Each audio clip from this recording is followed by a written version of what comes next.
மாவட்ட செயலாளர் வந்திருக்காரு. சார், இப்ப நீங்க எந்த தொகுதிக்கு மனு கொடுத்தீங்க? என்ன மாதிரியான நேர்காணல் நடக்குது? நான் மாவட்ட செயலாளருங்கிற முறையில் இந்த நேர்காணலில் பங்கு பெற்றோம்.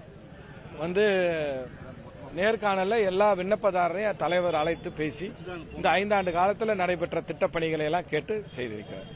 நாமக்கல் மாவட்ட செயலர் இருக்கீங்க, எந்த அளவுக்கு வெற்றி வாய்ப்பு உங்களுக்கு இருக்கு? ஏன்னா கடந்த காலங்களில் முன்னாள் அமைச்சர் தங்கமணி அங்க அந்த மாவட்டத்தில் இருக்காரு. அப்படி இருக்கும்போது போட்டி வலுவாக இருக்கும் கொங்கு மண்டலத்தில் சொல்லப்படுகிறது. எப்படி நீங்க ஓவர் கம் பண்ணலாம்?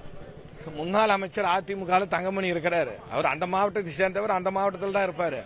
ஆனா அவரால் செய்ய முடியாத திட்டங்களை நாங்க இந்த 5 ஆண்டு காலத்தில் செய்திருக்கிறோம். அதுக்கு முன்னாடி அதிமுக தொடர்ந்து 10 ஆண்டு காலம் ஆட்சியில் இருந்தது.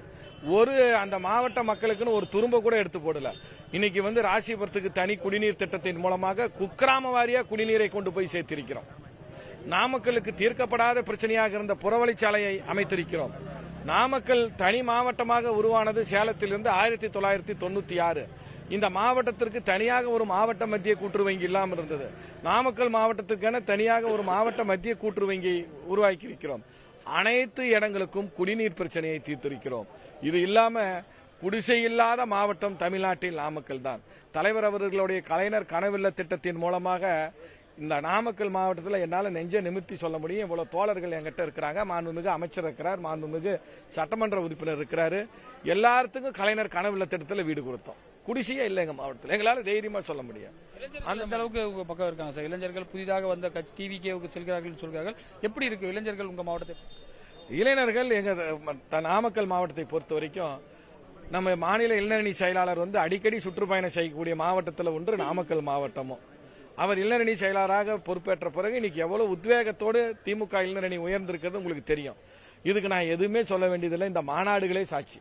திருவண்ணாமலையில் நடந்த மாநாடு சாட்சி, விருதுநகர்ல நடந்த மாநாடு சாட்சி, கோயம்புத்தூர்ல நடந்த மாநாடு சாட்சி.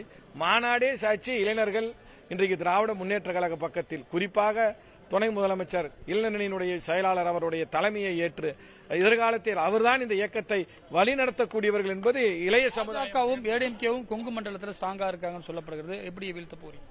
சொல்லப்படுகிறது, கேட்கப்படுகிறது, கூறப்படுகிறது. இதெல்லாம் நீங்க சொல்றது. இவங்க 2 பேருடைய வாக்குகளை பெற்றாலும் கூட்டி பார்த்தாலும் திராவிட முன்னேற்ற கழகத்தை அங்கு வெல்ல முடியாது.